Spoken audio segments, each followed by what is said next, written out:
Welcome back to the GM Podcast. I'm Audrey Miller. I'm Gavin Bullock. And today we have the Jaiden Thompson. How you doing today, bro? I'm doing good, man. Good to be here. Yep. We've been waiting to have you on here. Facts. So let's go ahead and get into these questions. What was the biggest adjustment for you going into your freshman year of college? And, how's it different from the high school level? High school, obviously, we built our reputation. We were the big man on campus. So basically going in there, you just got to humble yourself. Absolutely. Obviously, you go from – obviously, you're not going to be the best person on your team. You got to learn and whatnot. But I say one of the biggest adjustments as once you get to college, it's the real world now. Yeah. So trying to balance everything, school, workouts, studying was the hardest thing because you got countless hours of non-sleep. You'll leave the dorm room at 8 a.m. won't get back till 10. Literally. So you just got to learn how to balance, keep from your personal life, work life. You know what I mean? So that's probably our biggest I think that was the biggest thing for me. Like, no one cares what you just – because your whole team, for the most part, like your whole team in college was the man wherever they were at. Right. Yeah. So what you did outside of this gym and this campus, it don't matter. It means nothing. Nah. But Exactly. it's competitive, though. Like, I love that part. It's so competitive. And like you said, that time management thing was the biggest adjustment. Like it's so much different. You got a set schedule every day in high school. Once you get to that college level, it's just like you're gonna be out the whole day, but you don't know what you're gonna be doing. And like first week of college, I would get done with a workout, and then I would get done like with class, and I would have like syllabus or something. And I'm like, oh, I got so much free time. And then the season started kicking in. You have this extra to do. You have this event to show up to. And then you have homework. It's not a syllabus. Yeah. And it was a wake up call. And one thing I'm proud of myself, I actually, compared to high school, I still can do better, but I took school way more serious. I guess because like, you have to. You pay for that shit. You pay for it. At least someone's paying. Yeah. Someone's paying. You're paying for your school. Yeah. It's not. Yeah. So also, let's talk about your freshman year at Charleston Southern. How did that go? Obviously, first team all freshmen, so congrats for that. But Appreciate that. what went into the transfer decision as well? But first, tell us about your first season at Charleston Southern.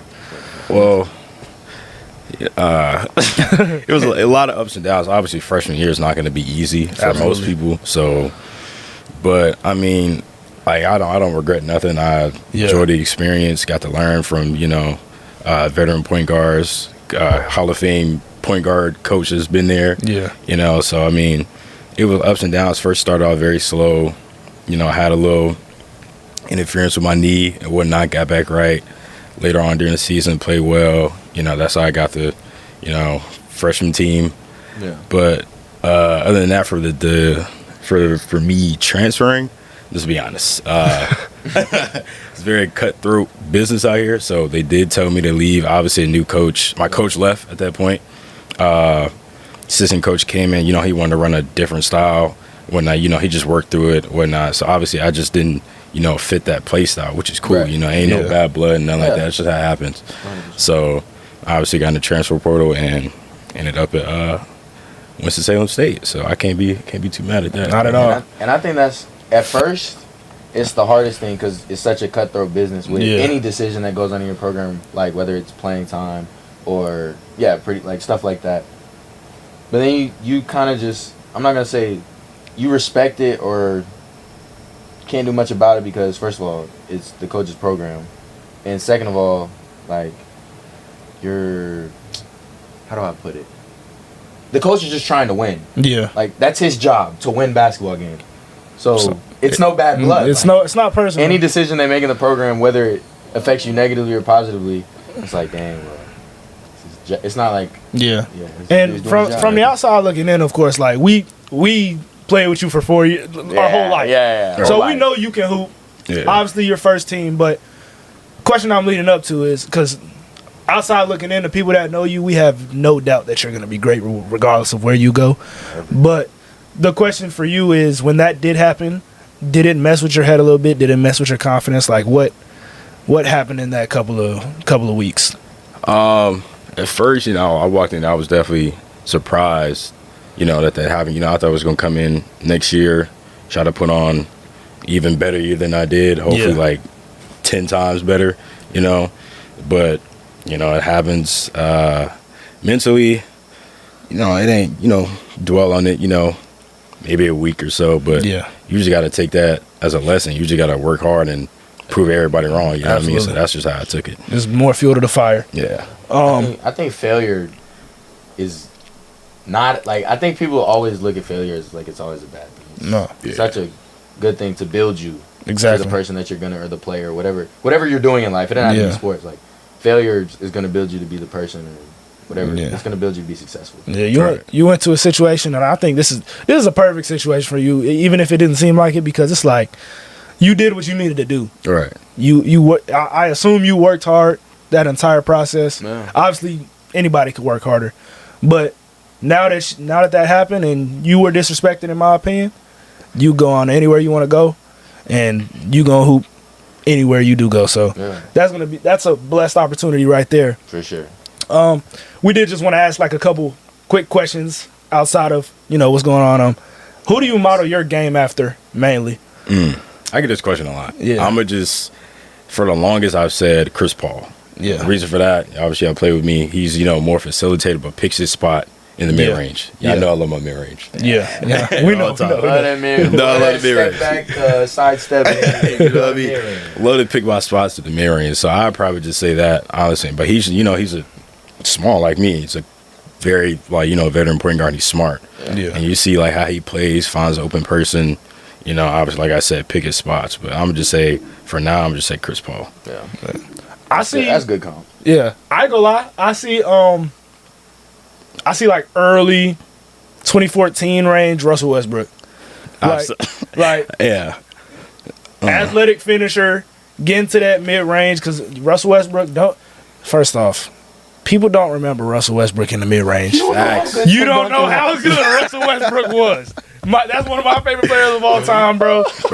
People don't know how that was knockdown. Just like you got to knock down Mitty, like that was a knockdown. Sounds like Unk. No, facts. Bro, I have to be, bro. Because people really don't understand. Like, people see Rockets Russell Westbrook, Lakers Russell Westbrook. Where's he even at now? Clippers Russell Westbrook. now he's a cutter. And now he's just a cut. He just cuts to the basket. That's not who he was. I like Clippers Russell Westbrook. I love Clippers Russell Westbrook, but it's not Russell Westbrook. I feel like this is the most, like, winning he's ever been. Does that make sense? Like, I feel like, he's really helping them win. Like, I actually And I'm not saying he's not helping the other teams win that he was on, because I do like Rockets Russell Westbrook. Yeah, I thought Lakers was the only one where he was like, but like, he was just very, I don't know, just inefficient is the word, but I don't know. He got to that point. Never. But I think earlier in his career it wasn't like that. I don't know why that was. It wasn't extreme, but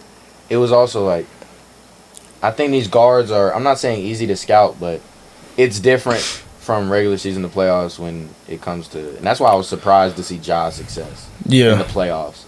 By the way, do your research on Russell Westbrook in the finals his first year too. Oh, facts. Yeah, that dude dropped like 40 in a game. So something around there. Like, he, you know what? Come on, bro. Average 20, 20, and 20, bro. Bro, like. But not at it. So he. I was about to. I can't say that. I was about to say he on his Ben Simmons. But don't ever. I can't go. All right. So another quick question, just seeing where your head is at. Who are your top 5 players right now in the NBA? Oh, jeez. As like favorites or just like just top 5? If those top 5 best players. Go 5 to 1. 5 to 1? Nah, you go 1 to 5, so it makes it easier. Jesus Christ, bro. That's hard. That's very hard. Yeah. You want? I gotta go Jokic, bro. Okay. Jokic 2. Oh man. And you will get flamed for this if it's a bad 5. So you get. Is this bad? Now people are gonna have worse 5s. This will be a clip. This is a bad 5. It's a bad 5? 2. Come on, you gotta go Curry. Is that bad? Is Curry bad? We talking about right now. Right now? I'm taking Curry at second. This is your opinion though, like, stand on it. By the way, I don't think that's a crazy ass like, I wouldn't agree necessarily with Curry being top 5. Come on, bro. Oh, not 2. I was about to say 2. But like top 5, I couldn't get 2. Nah, you put him at 5. He won a chip 2 years ago. If you throw him at 5, I'm not. Yeah. I'm not this. I don't know, bro. So two, you got Curry. You got one, Jokic. Who's three? Will LeBron, KD still be in your 5? LeBron, not right now, bro. He's not KD either, bro. I can't put them up there as of right now. You got to go Luka for sure. Okay, that's fair. Luka for Great sure. run. Luka. Don't just look at the finals. Yeah, facts. Like, great run he just had. Yeah. Hell, look at the finals, honestly. 4. That put me on the spot, bro. I mean, you got Giannis, you got Tatum, you got Shea, you got Ant. Yeah, you got maybe Jimmy Butler if you feeling freaky. Tatum. I'm not putting Tatum. Not putting Tatum up there right now, 5? bro. I'm not putting him up there, bro. What does he have to do, bro? He's nice. Hell, I'm not putting him top 5. Hey, I wouldn't put him top 5 either. My point, I'm not putting him top 5, bro. I'm gonna definitely go Shea though. All right, bet. Shea's valid. And 5? I love that pick. Love that pick. 5. Ooh. Tatum been doing this, bro. 5. He just got over the hump. Okay. And had a really great run to that last series. He played really well. Yeah. But I'ma just Matter of fact, I'm gonna just give it to Ant. Bro, see, yeah. I'm gonna give it to Ant. I'm not putting Tatum there, bro. I'm not gonna put Tatum there, bro. Right now, I don't want to hear what he's 22 and what he could be, because we had the same conversation. I'm not taking Ant right now over Tatum. He just wanted to. I don't care about none of that. I don't care. There's been many talks. I do give him props. I give him major There's props. been many talks that he's not even the best person on his team right now. Yeah. And that's bad aim too. That's not I bad hate aim. those tapes. I mean, we get that into that. Yeah, I get that in a different video. I mean, but that's facts. But I mean, I don't hate the 5. I hate that you don't have Giannis in the 5. that's what I was gonna. I was choosing between him and Giannis, but you know. Okay. So, quick question. The throne. Haven't talked about the throne yet. We haven't talked about it. Yeah. How did you see that opportunity for yourself going into that opportunity, and really for the team as well? First of all, I mean, after we won states, I looked at it as like, last chance to get to play with y'all boys. You know what I mean? Yeah. But almost like an extra. Let me interrupt you right there. It's crazy because I don't know if y'all remember this, but me and Micah were the only people on the team who were like, bro, we don't want to go to this. I do remember. Me and him were like, bro, we're so tired of playing. Because we thought we ended on a good note. Yeah, and I just got out of football. I'm like, bro, I want to rest. And I'm tired, but there's no regrets. But you go ahead. Yeah. That's facts. But yeah, like once we heard, it's a national tournament that was the top 16? Top 16 teams in the country. Yeah. Right. Yeah. So obviously I had 2 D2 hours at the time, which was Johnson C. Smith and Lees McCray. I looked at it, as an opportunity. I didn't get much love from the D1, which I thought I could play D1. Yeah. And so went out there it's on TV. So went out there, put on a great performance, won 3 straight. And then we lost to the Boozer Twins by 8. For a team that looks at us as, homework. Bro, come on, bro. Like, looked at us, we're small. We didn't play anybody. Bro, no. you gotta go through it. You know what I mean? Like, we put on a great your research. You know what I'm saying? Yeah, you gotta do your research on that, man. Yeah. Because you look back, a lot of people said we couldn't play size or just competition. And then we beat a really good West Charlotte team in the Final Four. People don't give them enough credit. We had probably one of our best games. Yeah. Like probably one of our best games. That was a squad. They got a couple guys that are gonna go. That are already D1. Chad, Marcus, they had a good squad. Yeah. Then you go state championship game. Say we couldn't play against size because I'm the center at 6'1". We played a footer and a 6'11". Both went D1 to my understanding. And Drake Powell. They went D1. I don't think that. I know one did. I know the light skin. All right, let's not even talk about that. Let's not get federal. Yeah. Regardless, so I know, and obviously Drake Powell, great player. Yeah. So that's a run. That's a tall team. Yeah. Beat them by 14? Yeah. 14, something like that, in the state championship game. And then we go to the Throne. We beat John Marshall. That's the best basketball team I've ever played, in my personal opinion. 100%. 100% the best basketball team I've played. I think we played a pretty flawless game. Well, I would say Columbus was a little bit better. I don't agree. At that time, I do think Columbus was You think? better. Yeah. I don't know. We could always, I don't want to bring this up because it sucks, but John Marshall was missing a pretty good kid. I don't know. Missing a big. I don't know what his name. Now, that being said, I don't think we would have lost. No. I heard he was pretty good. Like he was good, though. Yeah. It was and then those kids, I mean, they had two. I don't know if they were footers. They were probably 6'8", 6'10", for, was it Derrick Rose's old high school? Yeah, Simeon. Yeah. So, I think, and a lot of people didn't watch that, but that was, we anyone who knows basketball knows that, like, we could play against height. Yeah. Or competition. I think we proved all those people wrong. That was pretty fun. Another conversation I just want to spark up between the three of us, because it just made me think. In that state championship game, when we were up 14, the last, like, quarter and a half, it wasn't really close because us being all guards, we could just run away with the ball. Yeah, so pretty much. That being said, what do you guys think about there being a shot clock in high school at this point, or at any level of basketball? And where do you think, if it should be incorporated, what level should it be? So I think, and I don't know if this is smart, because at first I thought to myself, okay, maybe they should throw it in the playoffs. But I don't think that's fair to teams. They play a 24-game regular season, and then they have to adjust. For some teams, that could be changing their play style. Yeah, take minute to 2-minute possessions. So I don't think that's. I do think there should be a shot clock. It doesn't even have to be like a quick shot clock. Like, obviously, the NBA is 24 seconds.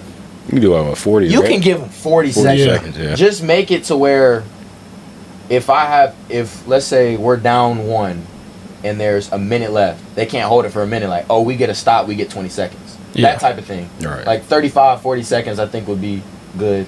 I mean, I don't know, like, the funds and all this stuff, getting a shot clock in every single gym Absolutely, in North Carolina. That's probably a sort of problem, and you probably have to pay someone else to work it. It's just more money. But I think it would make the games offensively way more entertaining, speed the game up. Yeah. Because you have to get a shot off, like, in 40 seconds. Right. So what do you think about that? Kind of touch base on everything. But yeah, I've seen many games where people sit there and hold the ball for a quarter. It's ridiculous. Like, you know what I mean? Because the other team is better. You want to keep them from not scoring. Yeah, keep it close. Yeah, so like you said, obviously keep the game at a faster pace, scoring more, like more entertaining to watch. But yeah, having especially for us, like, you know, higher ranked kids, you know, going into college. So it won't be a new thing. New thing to get used to a shot clock. Obviously, it would be, what we played with 30 seconds? What we played in high school? In high school? Not high school, college. 30 seconds, right? It would be, you know, a 10-second difference, but you'll be used to the concept of playing with a with a shot clock. And you have to get a stop with this many seconds left. It's a defensive adjustment too. Like, hey, we got 10 seconds on the shot clock. Don't foul. Yeah. Like, it's a lot of things that go into it. I honestly think like it's something that basketball needs. Yeah. I don't understand why it hasn't been incorporated like all of this time. Like, I don't think a shot clock is a negotiable factor when it comes to basketball. Yeah. Like, you need to have a time limit to where people aren't holding the ball. I've seen that too much. That's not basketball at that point, because you could really, if you really, really wanted to, in the game of basketball with no shot clock, you can hold that rock the entire first half, wait till last possession, see if you get a bucket, and then do the same thing the next half. With us being 5 guards, I thought about this, like, hypothetically, we would never do this because we love blowing teams out. But we could go get a layup. Twin or one of us gets a steal, layup. We could have held the ball like the whole. Like, ran away. I think we could have figured out a way to win 2-0. Yeah, and I honestly think that's bad. Ball. Yeah, that's bad. And I think the shot clock, in my opinion, should be incorporated in middle school. I'm not even middle school. I think yes, because it doesn't have. Like I said, it does not. It can be 45. It could be a minute. Just make them shoot the ball. Just. Like, in high school, there's no reason, and this is what people don't understand. These kids aren't taking 50 seconds to shoot the ball anyway. No. Right. You're usually going to get the ball up under 30 seconds. Like, when I worked the Phenom tournament, they had 6th graders using the shot clock at 30 seconds. And there weren't a lot of violations. They didn't know the shot clock. They didn't know there was a shot clock. Till, like, late second half, and there was, like, 1 violation maybe, and they were like, oh, we didn't even know we were using the shot clock. Exactly. Coaches will walk up to me, hey, I didn't even know we were using the shot clock. And it was 30 seconds. Exactly. I think just make it something to where it adds more coaching and strategy into the game, like time and score. Right. It changes that part of the game. Yeah. But that's all I have on that topic. All right. So this is going to be the last question of the day. What was your favorite moment at Central Cabarrus? It could be personal. It could be team. Yeah. Just favorite. It don't even have to be a game. Just favorite moment or game or obviously. I'll say winning states was definitely like after our journey. The year before. Yeah. Like that's like it's like you said, a documentary. You know what I mean? So should have had someone document right. But I'm just gonna say that West Charlotte game, senior year, bro. Come on, man. Like it was just so much. I wouldn't say bad blood built up on that, but it was like it was. Yeah, it was. It was a major get back with that, bro. Like losing that junior year and going into the locker room and they're blasting NBA Youngboy. I would never forget. I would never forget that, right? Yeah, like, and we had to, work in the summer. Like you said, you put pain into that gym. Yeah, work up the pain in that aux gym. Working all the way up into that day. Oh my, like, bro, it was so much like we knew it was gonna happen the entire year. There's so many like iconic things that happened in that game too. Man, like you have his dunk, that was just, and then you obviously we're not even gonna. You got Eli getting ejected. It's like, well, that's probably something we'll talk about with our kids. I'm not gonna lie, that was the most warranted. Like, bro, good job, Eli. I'll never forget you. I don't condone, but how everyone stays like Eli, like if you were to get ejected, like that was how to do it. Like that was you picked your spot. It looked cool. You picked your spot. It looked cool. It was tough. Like you get aura points for that for sure. But and then you got Miller after the game takes our runner-up trophy, throws it, breaks it. I think it's it was now. From the year. I hope it's not, because that deserved to be broke. But yeah, I went to the locker room, had the trophy, because we brought it. We knew what was going to happen. Yeah. We knew that it was going to go that. You know what sucks about all this, though? I kind of just wish, like, obviously seniors have to move on, go to the next spot, but I wish we would have just got another chance to play that same group of guys that we played our junior year. Oh, facts. Bro, that does piss me off, because those guys are going to be like... Oh, those guys could say, like... They could talk all they want, and we can't say nothing about it. Right. They won fair and square. But that's just... I don't feel like they... But I think... This might sound crazy, but I think us winning our senior year and the 3 years of losses to that Weddington team was really good. They were stacked. Yeah. And they could shoot that hoe. Yeah, they could. Yeah, they were good. And then the West Charlotte Junior, like, it's like literally a movie, like the build up of like not the last dance. Reminds me of my Boston Celtics. Past 7 years going through. Thank you guys for watching. Bro, like, comment, and subscribe. Thank you, Jaiden, for being here, taking time out to make this video with us. Bro. And peace out.